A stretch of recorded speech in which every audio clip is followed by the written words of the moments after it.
Class 8 भारतीय भवन विविध प्रश्नमाला 3 का ए। इसका फर्स्ट प्रश्न है, निम्नलिखित में पूर्ण घन कौन है। इसमें हमें बताना है कि कौन सी संख्या का पूर्ण घन इसमें है। तो 12 है, 12 का पूर्ण घन नहीं होता है। 81 है, 81 का भी नहीं होगा। ये 9 का स्क्वायर है। और ये 64 है, 64 4 का होता है। और 16 4 का स्क्वायर होता है, लेकिन यहाँ पे घन पूछा गया है तो ये इसका आंसर हो जाएगा। 4 को अगर हम 3 इस तरह से करेंगे, 4 गुना 4 गुना 4, 4 चौको 16, 16 चौको 64 आ जाता है, तो 64 हमारा आंसर हो जाएगा। इसके बाद दूसरा है, निम्न संख्याओं में कौन सी संख्या पूर्ण घन है। इसमें भी पहचानना है कि कौन सी संख्या पूर्ण घन है। तो 25 तो 5 का स्क्वायर होता है, ये नहीं होगा। 75 भी नहीं होगा। और ये 125 है, 125 5 का होता है। तो अगर हम 5 का क्यूब करेंगे, 5 गुना 5 गुना 5, तो हमारा आ जाएगा 125। तो 125 इसका आंसर हो जाएगा। और ये 625 25 का होता है स्क्वायर, तो ये भी नहीं होगा। इसके बाद तीसरा नंबर है, 2000 को निम्नलिखित में किस संख्या से गुना करने पर गुणनफल पूर्ण घन होगा। यानी कि इसमें हम 2000 में कितना से गुना करेंगे तो ये एक पूर्ण घन बन जाएगा। तो 2000 में अगर 1 से गुना करेंगे तो ये 2000 ही रह जाएगा। तो 2000 तो पूर्ण घन नहीं है। इसके बाद अगर 2 से गुना करेंगे तो ये 4000 हो जाएगा। तो 4000 भी इसका आंसर नहीं होगा। इसके बाद फिर 3 से गुना करेंगे तो ये 6000 हो जाएगा। और तो 6000 भी पूर्ण घन नहीं होगा। इसके बाद 4 से करेंगे गुना तो ये 4 दूनी 8 हो जाएगा, तो 8000 हो जाएगा। और 8000 20 का घन होता है, तो इसमें 4 नंबर आंसर हो जाएगा। 4 का ये आंसर 4 हो जाएगा। इसके बाद चौथा नंबर प्रश्न है, निम्न में कौन सी संख्या पूर्ण घन नहीं है। इसमें हमें बताना है कि कौन सी संख्या पूर्ण घन नहीं है। तो ये पहला है 125 है, जो कि 5 का होता है पूर्ण घन। इसके बाद 216 है, ये 6 का होता है।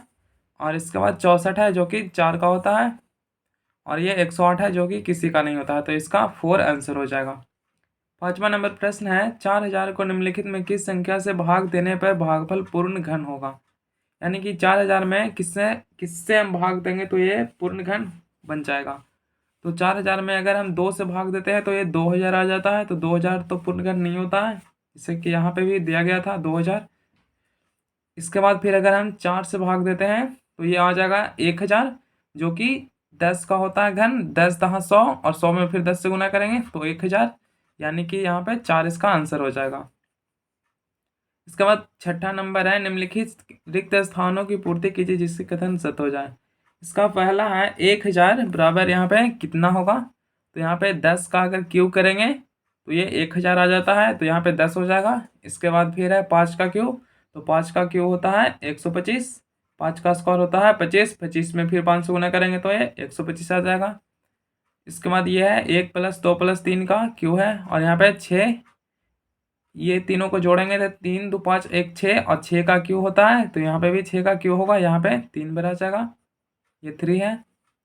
इसके बाद फिर 7 नंबर है, निम्नलिखित में 0.2 का घन कौन सा होगा। तो हम 0.2 का घन ज्ञात करेंगे। इसके लिए हम गुना कर देंगे यहाँ पे 0.2 गुना 0.2 गुना 0.2। अगर इससे गुना करेंगे तो ये आ जाएगा 2 दूनी 4, 4 दूनी 8। और यहाँ पे 1 2 3 अंक है, 3 अंक के बाद बैठेगा यहाँ पे दशमलव। तो यहाँ पे 2 अंक और लेंगे तभी 3 अंक होगा, 1 2 3, और यहाँ पे दशमलव, इसके बाद एक 0। तो हमारा ये थर्ड नंबर इसका आंसर हो जाएगा। इसके बाद 8वां नंबर प्रश्न है। 8वां का फर्स्ट है, 2 उदाहरण लेकर दर्शाइए कि सभी प्रकृति संख्याओं का घन विषम होता है। तो इस प्रश्न में हम कोई भी 2 विषम संख्या लेंगे। जैसे 3 ले लेते हैं, विषम संख्या उसे कहते हैं जो 2 से पूर्णतः विभाजित ना हो। तो ये 3 ले लिए, 3 का हम यहाँ पे लिख लेते हैं। अगर 3 का घनमूल ज्ञात करेंगे तो ये आ जाएगा 3 गुना 3 गुना 3, यहाँ पे 27 आ जाता है 3 का घनमूल। 3 का अगर क्यूब करेंगे तो, और यहाँ पे एक और ले लेते हैं 5, जैसे 5 भी एक विषम संख्या है, तो 5 गुना 5 गुना 5, इस तरह इसको लिखेंगे तो ये आ जाएगा 125। और ये जब 3 का हम जब घन करेंगे तो ये भी एक विषम संख्या मिल गया हमें, तो विषम संख्या होता है। 5 का भी कहें तो ये विषम संख्या है, लास्ट में 5 है, तो हमारा विषम संख्या प्राप्त हो गया, इसलिए ये इसका आंसर हो जाएगा। इसका उदाहरण और भी कोई हो सकता है, जैसे 7 भी हो सकता है। 7 का करेंगे 7 गुना 7 गुना 7, तो यहाँ पे आ जाएगा 343 इसका हो जाएगा। तो यहाँ पे दो ही हमारा खोज रहा था, इसमें प्रश्न में दो ही पूछा गया था, तो इसका कोई भी आंसर हो सकता है। इसके बाद फिर दूसरा नंबर प्रश्न है, दो उदाहरण लेकर दर्शाइए कि सभी सम प्राकृतिक संख्याओं का घन सम होता है। तो ये पहला नंबर था और ये हमारा दूसरा है 8 का।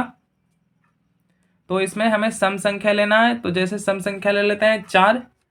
तो 4 का अगर हम क्यूब करते हैं, 4 का जब घन निकालेंगे तो ये आ जाएगा 4 गुना 4, तो ये 64 आ जाएगा। 4 चौको 16, 16 चौको 64, तो 64 एक सम संख्या है क्योंकि इसके लास्ट में 4 है। जिसके लास्ट में 0, 2, 4, 6, 8 रहता है वो हमेशा सम संख्या रहेगा।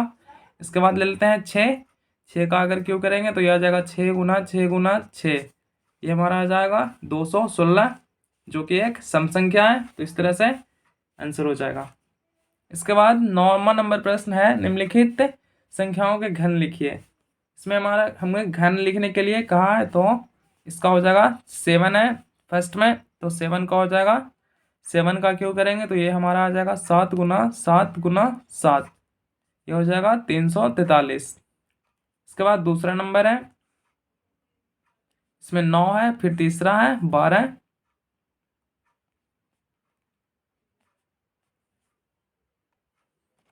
तो यहाँ पे 9 का घन करेंगे तो ये हमारा आ जाएगा, 9 का क्यों करेंगे तो आ जाएगा 9 गुना 9, तो ये हो जाएगा 9 का घन 729।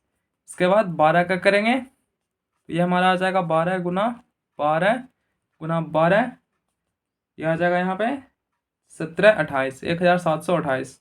25 का करेंगे, 25 का क्यों हो जाता है 25 गुना 25, तो ये हमारा आ जाएगा 15625, ये इसका आंसर हो जाएगा। इसके बाद 10वां नंबर प्रश्न है, आप जानते हैं कि 3 का अपवर्त 3, 6, 9, 12, 15 इत्यादि है। दो उदाहरण लेकर दर्शाइए कि 3 के अपवर्त का घन 27 का अपवर्त होता है। यहाँ पे 10 नंबर प्रश्न को देखते हैं। इसमें बोला गया है अपवर्त जो 3 का होता है वही 27 का भी होता है, ये हमें बताना है। तो पहले हम 3 का अपवर्त लिख लेते हैं।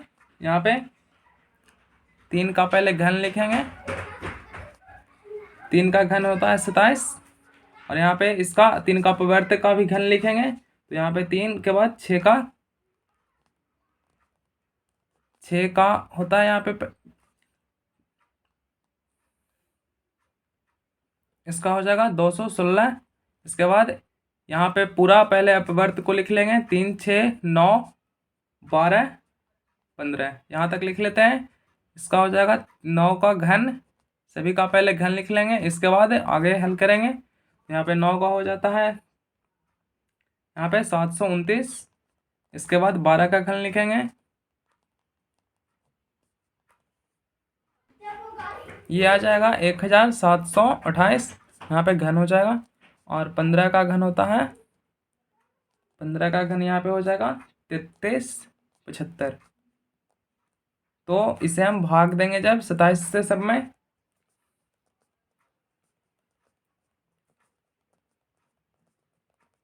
जब 27 से भाग देंगे तो 27 से कम 27 यहाँ पे 1 आ जाएगा। जब 27 का टेबल में ये आ जाएगा 8 बार, ये 27 का टेबल में आता है, यहाँ पे 27 बार में आ जाएगा क्योंकि 27 का होता है स्क्वायर 729, और ये हमारा आ जाएगा 27 का टेबल में 64 बार में, ये आ जाएगा यहाँ पे 64 हो जाएगा। और ये 27 का आ जाएगा 3375, इसे जब भाग देंगे तो ये 125 बार में आ जाएगा। तो यहाँ पे प्रश्न में पूछा गया था कि 3 के अपवर्त का घन 27 का अपवर्त होता है, ये हमें दर्शाना था। तो 3 का अपवर्त ये हो गया, यहाँ पे 3 का अपवर्त 3, 6, 9, 12 और 15, और जब इसका हम घन करेंगे तो ये 3 का 27, 6 का 216, 9 का 729, 12 का 1728 और 15 का 3375। तो जब ये इसका हम जब घन करेंगे तो ये इस सभी जितना है ये 27, 216, 729, ये भी सब 27 का अपवर्त होता है, क्योंकि जब इसे हम भाग देंगे तो हमें पता चल गया कि इतना बार में कटता है ये, तो ये सभी 27 का अपवर्त है, जो कि 3 का अपवर्त का घन है, जो कि 27 का अपवर्त होता है। इसके बाद फिर 11 नंबर प्रश्न है इसमें, जो कि है 10,125 को किस छोटे से छोटे संख्या से भाग दें कि भागफल पूर्ण घन हो जाए। तो ये हमारा 11 नंबर प्रश्न है। 10,125 को कौन सी संख्या से भाग देंगे कि ये भागफल इसका जो पूर्ण घन हो जाएगा। तो इसका हम निकाल लेंगे पहले इस तरह से गुणनखंड कर लेंगे। तो ये हमारा लग जाएगा 5 2 7 1 8 1 9, 3 से लगेगा, 3 3 9 1 1, यहाँ 3 3 9, फिर 3 चौके सॉरी 3 सते 21 होगा, यहाँ पे 22 हो गया था, 3 सते 21, और यहाँ पे एक बचेगा 1 5, 3 5 15। तो यह हो जाएगा, अभी भी 3 से लगेगा, 3 एकम 3, 3 एकम 3, 3 25 यहाँ पे हो जाएगा। यहाँ पे फिर लगेगा 5 2 7 1 8 1 9, 3 से, 3 चौके 12, सॉरी 3 3 9, और यहाँ पे 2 बचेगा 2 2 22, 3 सते 21, 3 5 15। फिर हमारा हो जाएगा 3 से 125, फिर हो जाएगा, अब 5 से लगेगा 25, फिर हमारा हो जाएगा 5 से 5। तो ये आ गया हमारा 10,125 का आ गया 3 गुना 3 गुना 3 गुना 3 गुना 1 2 3 4, इसके बाद फिर 5 गुना 5 गुना 5। तो ये 3 इसमें लेंगे कॉमन, तो ये यहाँ से भी 3 हो गया और बीच में 3 बच गया, तो यहाँ पे 3 बच गया, यानी कि यही हमारा आंसर हो जाएगा। 3 से अगर हम इसमें भाग देंगे तो ये भागफल इसका पूर्ण वर्ग हो जाएगा। तो यहाँ पे 3 इसका आंसर हो जाएगा। इसके बाद 11 के बाद 12 नंबर प्रश्न है, 6,912 को किस छोटे से छोटे संख्या से गुना करें कि गुणनफल पूर्ण घन हो। तो ठीक इसी तरह से इसका भी हल करेंगे। ये 12 नंबर प्रश्न है। यहाँ पे 6,912 है, तो इसका भी घनमूल ज्ञात करेंगे गुणनखंड विधि द्वारा। तो ये हो जाएगा 3 से लगेगा, 3 दूनी 6, 3 तिया 9 पे 0 4, फिर लग जाएगा यहाँ पे 3 से, 3 सते 21, यहाँ पे 6, फिर हो जाएगा 8, फिर हो जाएगा यहाँ पे 3 से लगेगा, 3 दूनी 6, और ये 3 5 15, 3 8 24, यहाँ पे फिर हो जाएगा, अब लगेगा 2 से 1, यहाँ पे 2 8, इसके बाद हो जाएगा ये 2 से, पहले भी हम यहाँ पे 2 से लगा सकते थे, उससे कोई दिक्कत नहीं है। ये 64 हो जाएगा, ये हो जाएगा यहाँ पे 3 2 32, यहाँ पे 16, ये हमारा हो जाएगा 8, फिर 2 से 4, ये 2 से 2। तो ये हमारा इसका आ गया 6 9 1 2, इसका आ जाएगा 3 गुना 3 गुना 3 गुना 2 गुना 2 गुना 2 गुना 2 गुना 2 गुना 2 गुना 2। इसमें 1 2 3 4 5 6 7 8 2 है, तो ये हमारा हो जाएगा 8, 1 2 3 4 5 6 7, एक और होगा, तो इसमें कॉमन लेंगे, 3 कॉमन लेंगे क्योंकि ये घनमूल इसका ज्ञात करना है। ये कॉमन हो जाएगा और ये इसमें ये कॉमन हो जाएगा, तो यहाँ पे 2 2 बच गया है। तो यहाँ पे अगर एक और 2 रहता तो 2 से अगर इसमें हम गुना करेंगे ये संख्या में तो ये पूर्ण घन हो जाएगा, तो इसका आंसर 2 हो जाएगा, क्योंकि यहाँ पे एक और 2 नहीं है। अगर 2 रहता तो ये भी कॉमन, ये भी हो जाता, तो 2 से गुना करने पे ये एक पूर्ण घन बन जाएगा, तो इसका आंसर केवल 2 हो जाएगा। इसके बाद फिर प्रश्न है 13 नंबर, एक घनाभ की भुजाएं 5 सेंटीमीटर 7 सेंटीमीटर और 5 सेंटीमीटर है, तो एक घन बनाने के लिए कम से कम ऐसे कितने घनाभों को एकत्रित करना होगा। तो ये 13 नंबर प्रश्न, इसमें घनाभ का आयतन भुजाएं दिया गया है, तो यहाँ पे हो जाएगा घनाभ का आयतन,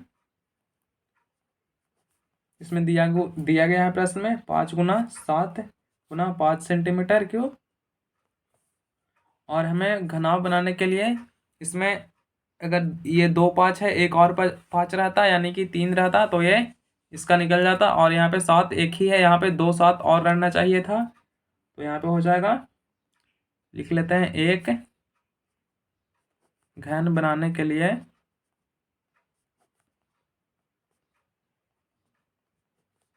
हमें कितना की आवश्यकता होगी? यहाँ पे एक ही 5 है तो यहाँ पे 2 5, सॉरी यहाँ पे 2 5 है, 1 5 और रहना चाहिए तो 1 5 हो जाएगा।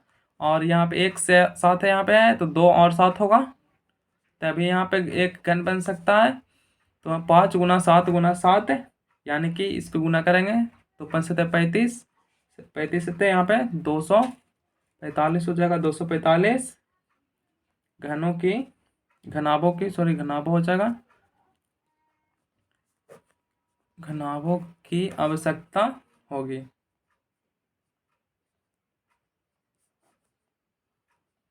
तो ये इसका आंसर हो जाएगा, 245 इसका आंसर हो जाएगा। इसके बाद 14 नंबर प्रश्न है, यह एक घनाभ की भुजाएं 3 सेंटीमीटर, 4 सेंटीमीटर और 4 सेंटीमीटर है, तो एक घन बनाने के लिए कम से कम ऐसे कितने घनाभों को इकट्ठा करना होगा? तो ये लास्ट प्रश्न है 14 नंबर। इसमें घनाभ का आयतन दिया गया है,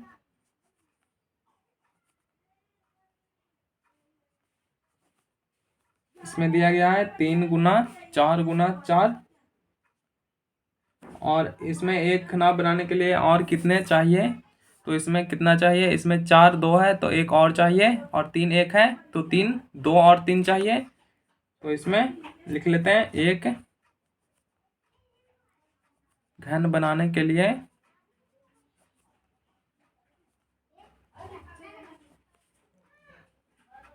हमें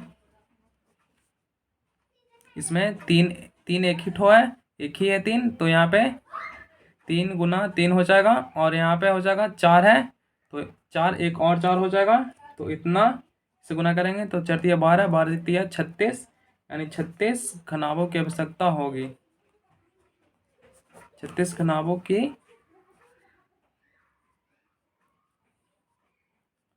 आवश्यकता होगी, यह इसका आंसर हो जाएगा 36।